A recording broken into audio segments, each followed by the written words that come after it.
السلام علیکم۔ اشفاق احمد لکھتے ہیں کہ میں ایک گھر کے قریب سے گزر رہا تھا کہ اچانک مجھے گھر سے ایک بچے کے رونے کی آواز آئی۔ اس آواز میں اتنا درد تھا کہ مجھے مجبوراً گھر میں داخل ہو کر معلوم کرنا پڑا کہ آخر یہ 10 سالہ بچہ کیوں رو رہا ہے۔ اندر داخل ہو کر میں نے دیکھا کہ اپنے بیٹے کو مار رہی ہے اور بچے کے ساتھ خود بھی رو رہی ہے۔ میں نے آگے ہو کر پوچھا، بہن کیوں بچے کو مار رہی ہو جبکہ خود بھی روتی ہو؟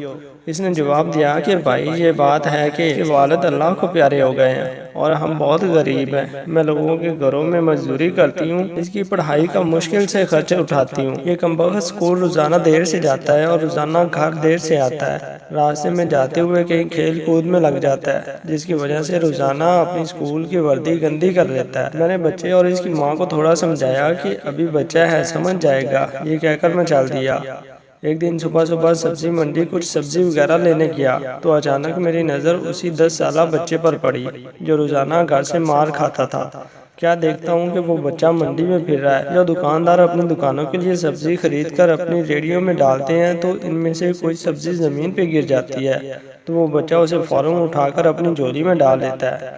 یہ ماجرا دیکھ کر میں پریشانی میں مبتلا ہو رہا تھا۔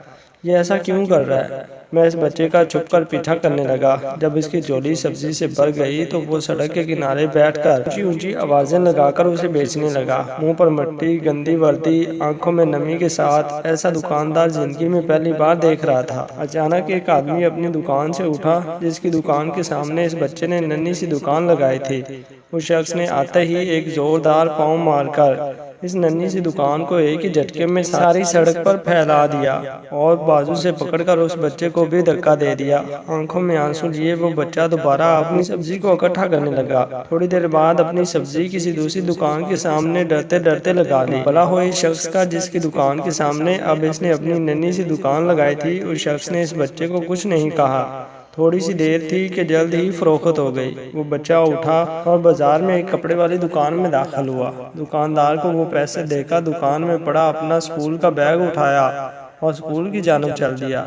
میں بھی اس کے پیچھے پیچھے چل رہا تھا۔ جب وہ بچہ اسکول گیا تو تقریباً 1 گھنٹہ دیر ہو چکی تھی جس پر اس کے استاد نے ڈنڈے سے اسے خوب مارا۔ اشفاق احمد صاحب لکھتے ہیں کہ میں نے جلد ہی جا کر استاد کو منع کیا کہ یہ یتیم بچہ ہے، اسے مت مارو۔ استاد فرمانے لگے کہ سر یہ روزانہ 1 گھنٹہ دیر سے آتا ہے، میں اسے روزانہ سزا دیتا ہوں تاکہ ڈر سے اسکول ٹائم پر آئے، اور کئی بار میں اس کے گھر بھی اطلاع دے چکا ہوں۔ بچہ مار کھانے کے بعد کلاس میں بیٹھ کر پڑھنے لگا۔ میں نے اس کے استاد کا موبائل نمبر لیا اور گھر کی طرف چل دیا۔ حسب معمول بچے نے اسکول سے گھر آ کر ماں سے ایک بار پھر مار کھائی ہوگی۔ ساری رات میرا سر چکراتا رہا۔ اگلے دن صبح کی نماز ادا کی اور فوراً بچے کے استاد کو کال کر کے درخواست کی کہ منڈی ہر صورت میں پہنچ جانا۔ سورج نکلا اور بچے کا اسکول جانے کا وقت ہوا اور بچہ گھر سے سیدھا منڈی اپنی ننھی سی دکان کا بندوبست کرنے نکلا۔ میں نے اس کے گھر جا کر اس کی والدہ کو کہا کہ بہن میرے ساتھ چلو، میں تمہیں بتاتا ہوں آپ کا بیٹا اسکول کیوں دیر سے جاتا ہے۔ وہ فوراً میرے ساتھ یہ کہتے ہوئے چل پڑی کہ آج اس لڑکے کی میرے ہاتھوں خیر نہیں۔ منڈی میں اس لڑکے کا استاد بھی آ چکا تھا۔ ہم تینوں نے منڈی کی 3 مختلف جگہوں پر پوزیشنیں سنبھال لیں اور بچے کو چھپ کر دیکھنے لگے۔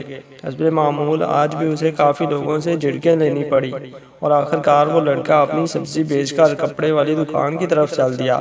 اچانک میری نظر اس کی ماں پر پڑی تو کیا دیکھتا ہوں کہ بہت ہی درد بھری سسکیاں لے کر زاروں قطار رو رہی تھی، اور میں نے فوراً اس کے استاد کی طرف دیکھا تو بہت شدت سے اس کے آنسو بہہ رہے تھے۔ دونوں کے رونے میں مجھے ایسا لگ رہا تھا جیسے انہوں نے کسی مظلوم پر بہت ظلم کیا ہو۔ آج ان کو اپنی غلطی کا احساس ہو رہا ہے۔ اس کی ماں روتے روتے گھر چلی گئی اور استاد بھی سسکیاں لیتے ہوئے اسکول چلا گیا۔ حسب معمول بچے نے دکاندار کو پیسے دیے۔ آج اس کو دکاندار نے ایک لیڈیز سوٹ دیتے ہوئے کہا، بیٹا آج سوٹ کے سارے پیسے پورے ہو گئے۔ بچے نے سوٹ کو پکڑ کر اسکول بیگ میں رکھا اور اسکول چلا گیا۔ آج بھی 1 گھنٹہ لیٹ تھا۔ وہ سیدھا استاد کے پاس گیا اور بیگ ڈیسک پر رکھ کر مار کھانے کی پوزیشن سنبھال لی۔ ہاتھ آگے بڑھا دیے کہ استاد ڈنڈے سے اس کو مار لے۔ استاد کرسی سے اٹھا، بچے کو فوراً گلے لگا کر اس قدر زور سے رویا کہ میں بھی دیکھ کر اپنے آنسوؤں پر قابو نہ رکھ سکا۔ میں نے اپنے آپ کو سنبھالا اور آگے بڑھ کر استاد کو چپ کرایا اور بچے سے پوچھا یہ جو بیگ میں سوٹ ہے وہ کس کے لیے ہے؟ بچے نے جواب دیا کہ میری ماں امیر لوگوں کے گھروں میں مزدوری کرنے جاتی ہے اور اس کے کپڑے پھٹے ہوئے ہوتے ہیں، اس کے پاس جسم کو مکمل ڈھانپنے والا کوئی سوٹ نہیں، اس لیے میں نے اپنی ماں کے لیے سوٹ خریدا ہے۔ میں نے مزید پوچھا کہ یہ سوٹ اب گھر لے جا کر ماں کو دے دو گے؟ اس کے جواب نے میرے اور استاد کے پیروں کے نیچے سے زمین نکال دی۔ بچے نے جواب دیا، نہیں انکل جی، چھٹی کے بعد اسے درزی کو سلائی کے لیے دوں گا اور روزانہ تھوڑے تھوڑے پیسے دوں گا۔ اس بار جب گھر گیا تو ماں نے اسے گلے سے لگا لیا۔ بچہ حیران ہوا کہ آج ماں نے مجھے نہیں مارا، تو ماں نے سارا واقعہ سنایا اور پوچھا کہ بیٹا تم ایسا کیوں کرتے ہو؟ تو بچے نے کہا، ماں آپ کے کپڑے پھٹے ہوئے ہیں، آپ کے کپڑے خریدنے کے لیے ایسا کر رہا تھا۔ پھر کچھ دن بعد جب درزی کے پیسے پورے ہو گئے تو گھر پہنچتے ہی اس نے بیگ سے سوٹ نکالا۔ ننھے بچے کے ہاتھوں میں سوٹ دیکھ کر ماں کافی دیر تک پھوٹ پھوٹ کر روتی رہی۔ خدارا اپنے ارد گرد غریب، یتیموں اور مسکینوں کا ضرور خیال رکھیں۔ کیا پتہ کسی غریب یا یتیم کو نوازنے سے اللہ تعالیٰ آپ کو اتنا نوازے کہ آپ کو کسی چیز کی طلب ہی نہ رہے۔ اشفاق احمد صاحب یہ قصہ سناتے ہوئے بہت دیر تک روئے اور کہا کہ امیری غریبی خدا کی آزمائش ہے۔ اپنے اچھے وقت میں ہمیشہ غریبوں کا سہارا بنیے تاکہ دنیا اور آخرت دونوں سنور جائیں۔